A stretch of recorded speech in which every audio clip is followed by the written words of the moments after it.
In today's video, we're going to look at how you remove the white background off of an image in Illustrator.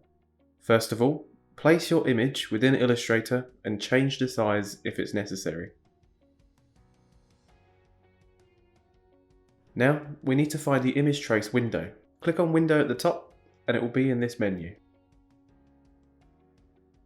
Once the window is open, select the image that you're working with and then change the mode to colour. This will keep the image from going to black and white or a grey scale. Under Advanced, you'll see scales that can be adjusted for paths, corners or noise. We can leave them as they are for now, but I'm happy to talk about these in another video if it's helpful to anyone.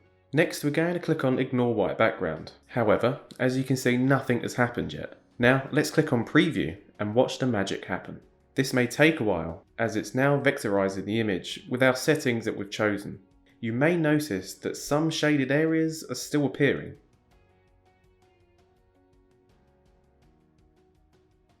So, click on Object and then Expand. This will give you access to all of the paths that are now making this graphic.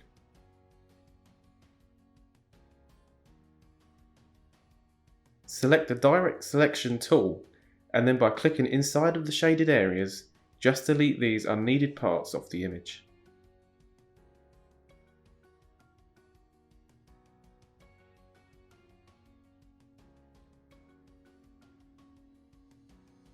As always, thanks for watching.